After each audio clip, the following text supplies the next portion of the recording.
Now let's learn together how to graph inequalities. Now graphing inequalities it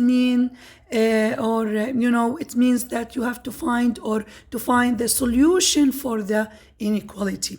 Now you remember that if I say in solving equations finally x is equal to -2, for example, this means I find the solution for the equation. For linear equation, which we are dealing with in grade 7, the solution always is one value. X is equal, it means I have only one value as a solution for this equation. For inequalities, the situation is different. Now, solution for inequalities are actually a set of numbers. It goes to infinity. Solution are actually interval or set of numbers, so I need to graph it. I can say that solution for this inequality is 1 2 3 4 5 6 7 8 etc.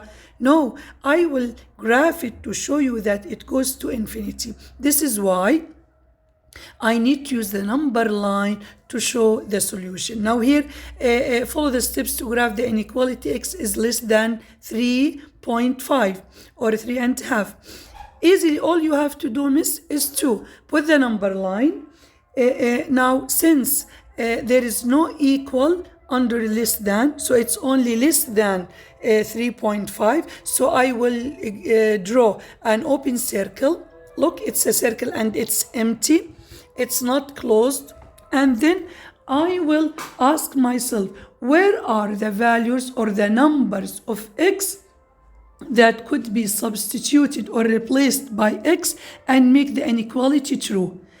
They said that in the question that all of the values of x, or x is all of the values from the real number that are less than 3.5. So they are going to the right or to the left of 3.5?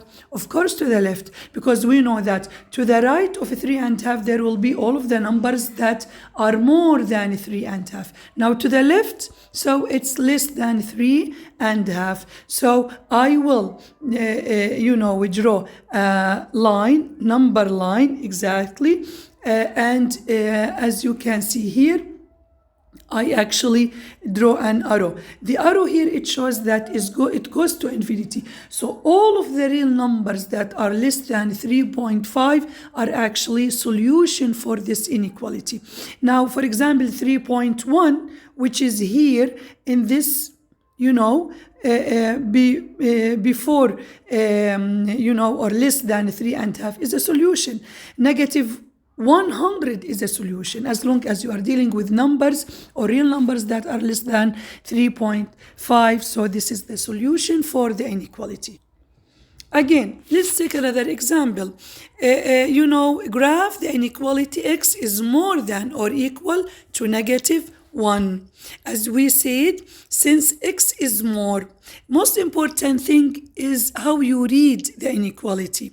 We said that always, here the inequality sign, as you can see here, the inequality sign, if it's going to the left side, it means that it's open to the greater number. So all of the values here to the left is greater than -1. Since it's greater, so it must be to the right of the -1. What we will do, we will graph or draw a circle and then fill it, as you can see here. Why it must be filled? Because actually there is here equal sign under more than. And we will make the line with an arrow to the right of, -1. To the right of -1. Why to the right? Because I want all of the values that are greater than -1. This is how we will graph inequalities. I hope you understand it. And inshallah, in the class, we will focus on this lesson and you will graph inequalities on your book, solving the problems, and on the board as well.